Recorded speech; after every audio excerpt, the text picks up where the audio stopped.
हा, काय नाव तुमचं? स्थानिक निगोटवाडीचे ग्रामस्थ, काय नाव तुमचं? मी स्थानिक रहिवासी, माझं नाव विकास नामदेव निगोट आहे. हा, काय परिस्थिती, काय झाली घटना? आमच्या इथं आज अर्जुन दशरथ निगोट आणि त्यानंतर संगीता महादेव चिखले, सुभाष कुंडभाऊ निगोट आणि निलेश नंदकुमार निगोट हे आमच्या सुमंता दशरथ निगोट.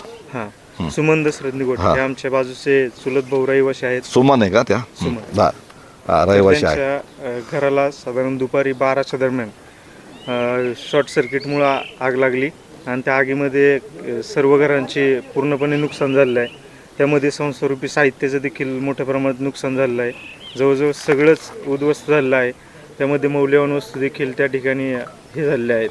नेमकं काय घटना कशी घडली किंवा काय काय जबाबदार कोणाला? ही घटना घडत असताना याच्यामागचं आमचं एकच कारण आहे की गेल्या 4 दिवसापूर्वी आमचे स्थानिक रहिवासी संदीप निगोट यांनी MSCBला तक्रार नोंदवली होती का सदर गावामध्ये आमच्या व्होल्टेजचा प्रॉब्लेम चालू आहे. अचानक व्होल्टेज 220 होतं तर मधीच 120 होतं. हा जो व्होल्टेजचा कमी जास्त दाब आहे त्यामुळं ही शॉर्ट सर्किट झालेलं आहे असं आमचं म्हणणे नाही तर ही आमची मागणीच आहे. हा, अधिकृत पृष्ठी याला. अधिकृत पृष्ठी आहे आमची. हा. आणि ही घटना घडत असताना सदरच्या MSCB बोर्डाने हलगर्जीपणाची या ठिकाणी कामं केली आहेत. उडवाउडीची उत्तरं आम्हाला दोन्ही अधिकाऱ्यांकडून मिळाली आहे आणि स्थानिक पातळीवर तांबोळी म्हणून त्यांचे जे कर्मचारी नियुक्त आहेत समोर आम्ही सगळेजण पाहत होतो. घरात आम्ही आग विझवण्याचा शर्थीचे प्रयत्न करत होतो आणि त्या दरम्यान सगळी ही घटना उरकत आली असताना तांबोळी हे त्या ठिकाणी आले. त्यांना ग्रामस्थांनी थोड्याफार प्रमाणात गराडा घातल्यावर ते डायरेक्ट ग्रामस्थांना म्हणायला लागले की मी आज विकली वापर आहे, मला तुम्ही काहीही सांगू नका, आम्हाला देखील आमचं घरदार आहे. अशा पद्धतीची उडवाउडवीची उत्तरं दिली आणि त्यानंतर ग्रामस्थांनी त्यांना सखोल याची काय कारण हे चौकशी करण्यासाठी सांगितलं असताना ते ग्रामस्थांना उलटं म्हणतात की मला जास्त बोलायला लावू नका, तुमची मानसिकता आहे का?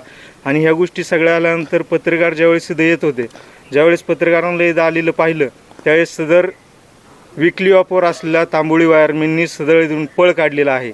आणि जर विकली ऑफवर असलेले तांबोळी जर आज सुट्टीवर असतील तर आज या ठिकाणी जे सिंगल नाडा जे विद्युतीकरण शासनाचं प्रकल्प आहे, धोरण आहे, ते काम करत असताना सदर कंत्राटदाराच्या फोनवर तांबोळी यांनी आज सायंकाळी 5 वाजता विद्युत प्रवाह या ठिकाणी येऊन बंद केला. जर सदरचा तांबोळी वायरमॅन जर आज सुट्टीवर असेल तर तो खाजगी कंत्राटदाराच्या फोनवर येऊ कसा शकतो?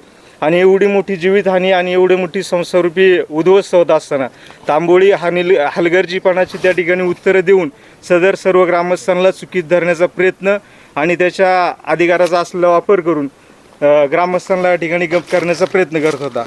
सदर म्हणजे तुमचं म्हणणं आहे, ठीक आहे, घटना घडली, परंतु आलेल्या कर्मचाऱ्यांनी जे तांबोळे आहेत जनमित्र त्यांनी व्यवस्थित लोकांना सांगितलं पाहिजे किंवा थोडं एक भावना, कारण प्रसंग हा वेगळा होता आणि विषय समजून घेतला पाहिजे, परंतु थेट त्यांनी तुम्हाला आरेरावी केली आणि तुमच्या हलगर्जी किंवा तुमच्यामुळेच ही घटना घडली असा त्यांचा आरोप आहे.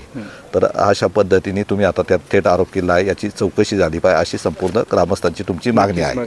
आणि जर याला काही जर झालं नाही तर तुम्ही भविष्यात आंदोलन करून याबाबत महावितरणचे लक्ष आम्ही आंदोलन त्या ठिकाणी छेडणार आहे. सदर तांबोळी वायरमॅनच्या बाबतीत विशेषत्वाने सर्व आम्ही ग्रामस्थ त्या ठिकाणी जी काही रीतसर प्रक्रिया असेल, तांबोळी वायरमॅन हा आमच्या वाढीसाठी नको आहे हे आमची एकमताने आत्ता तरी मागणी आहे.